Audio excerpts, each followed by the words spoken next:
तकनीकी विश्लेषण में विस्थापन। तकनीकी विश्लेषण बाजार के एक्सचेंज के रूप में व्यवस्थित होने के समय से ही मौजूद है, लेकिन ट्रेडिंग समुदाय ने 1970 के दशक के अंत व 1980 के दशक की शुरुआत से पहले तक तकनीकी विश्लेषण को धन कमाने के व्यवहार उपकरण के रूप में कभी स्वीकार नहीं किया था। तकनीकी विश्लेषण को जो पता था वह मुख्य धारा के बाजार समुदाय की पीढ़ियों को समझ आया।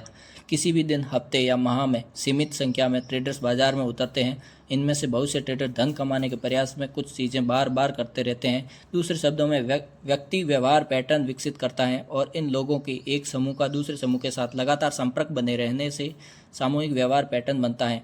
यह व्यवहार पैटर्न निर्धारित व स्पष्ट होता है और वे सांख्यिकी विश्वसनीयता के साथ अपने को दोहराते रहते हैं। तकनीकी विश्लेषण इस समुदाय व्यवहार को अभिज्ञ पहचान योग्य पैटर्न में व्यवस्थित करने वाली पद्धति है, जिससे स्पष्ट संकेत मिल सकते हैं कि एक के बाद दूसरी चीज़ होने पर क्या होना संभव है।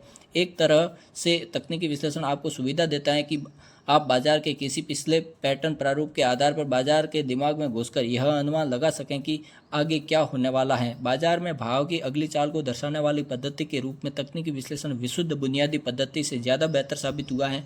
इससे ट्रेडर देख पाता है कि बाजार में अब जो चल रहा है उसका अतीत से क्या रिश्ता है, बजाय इसके कि वे गणितीय मॉडल द्वारा तार्किकी और औचित्य के आधार पर पड़ताल करें कि बाजार में क्या होने वाला है। वहीं दूसरी ओर बुनियादी विश्लेषण वह निर्मित करता है जिससे मैं जो होना है और जो है के बीच के वास्तविक अंतराल कहता हूँ। वास्तविक अंतराल यदि सत्य हो तो किसी भी दीर्घावधि भविष्यवाणी का लाभ लेना को अत्यंत कठिन बना देता है। इसके विपरीत तकनीकी विश्लेषण न केवल इस वास्तविकता अंतराल के निकट होता है, बल्कि इससे ट्रेडर को लाभ लेने के लिए लगभग असंख्य संभावनाएं भी मिल जाती है। तकनीकी पद्धति और भी कई संभावनाओं को खोल देती है, क्योंकि यह इसकी पहचान करता है कि प्रत्येक टाइम फ्रेम में हर क्षण दैनिक, साप्ताहिक, वार्षिक और इसके बीच के समय में व्यवहार पैटर्न ने अपने को कैसे दोहराया है। दूसरे शब्दों में तकनीकी विश्लेषण बाजार को एक ऐसी अनंत संभावनाओं के प्रवाह में बदल देता है जिसके लाभ लिया जा सकता है।